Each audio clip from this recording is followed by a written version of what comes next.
ប្អូនស្ត្រីអ្នកខ្លះដែលកំពុងតែជួបបញ្ហាហើមជើងក្នុងកំឡុងពេលដែលយើងមានផ្ទៃពោះអញ្ចឹងក្នុងវីដេអូនេះខ្ញុំនឹងរៀបរាប់ពីមូលហេតុដែលបណ្ដាលឲ្យហើមជើងដំណោះស្រាយហើយនឹងអ្វីសញ្ញាដែលមានបញ្ហាដែលត្រូវត្រឡប់មកជួបគ្រូពេទ្យ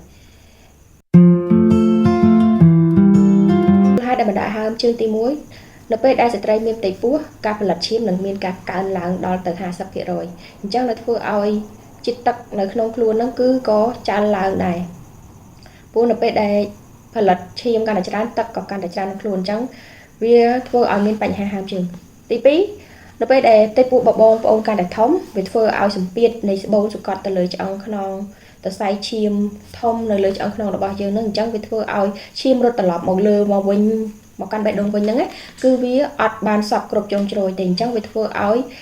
ជាតិទឹកចោលនៅខាងក្រោមចាអញ្ចឹងធ្វើឲ្យហើមជើងហើយមួយទៀតទី3តើតើតើនឹងបងប្អូនដែលគាត់មានទម្លាប់ដែលឈរឬមួយក៏អង្គុយយូរពេកបងប្អូនដែលគាត់ធ្វើការ office ឬមួយក៏បងប្អូនដែលគាត់លក់ដូរគាត់ឈរយូរពេកគាត់អត់សូវមានពេលអង្គុយក៏ធ្វើឲ្យគាត់មានបញ្ហាហើមជើងដែរហើយទី4អាចតើតទៅនឹងសញ្ញានៃជំងឺបម្រុងកលាភ្លើងដែលកើតឡើងចំពោះស្ត្រីមានផ្ទៃពោះសូមបងប្អូនក៏មានការព្រួយបារម្ភនៅពេលដែលយើងមានការហើមជើងហ្នឹងដំណោះស្រាយរបស់យើងគ្រាន់តែព្យាយាមនៅពេលសម្រាប់បងប្អូនព្យាយាមកល់ជើងហ្នឹងឲ្យខ្ពស់ជាងក្បាល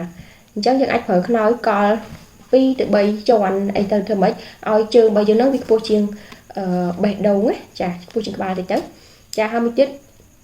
គឺការញ៉ាំទឹកឲ្យបានគ្រប់គ្រាន់ដល់ពេលដែលបងប្អូនញ៉ាំទឹក2ថ្ងៃពី8ទៅ10កែវក្នុងរយៈពេល1ថ្ងៃហ្នឹងវាធ្វើឲ្យទំនងរបស់បងប្អូនហ្នឹងរុញច្រានជាតិទឹកដែលលើសហ្នឹងចេញមកអស់ហើយទី3គឺកាត់បន្ថយការញ៉ាំអាហារដែលមានជាតិប្រៃអាហារដែលមានជាតិផ្អែមចាហើយមួយទៀតជៀសវាងការឈរឬមួយក៏អង្គុយយូរពេកគណៈតែបងប្អូនឈរឬមួយក៏អង្គុយយូរពេកវាក៏បណ្ដាលឲ្យបងប្អូនមានបញ្ហាហើមជើងដែរដោយសារឈាមវារត់ទៅអត់ស្រួល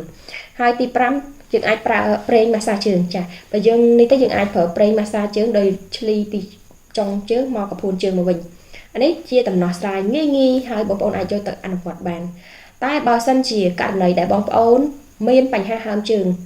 តែបូកផ្សំជាមួយនឹងបញ្ហាឈឺក្បាលខ្លាំងស្វាងភ្នែកឬមួយក៏មានបញ្ហា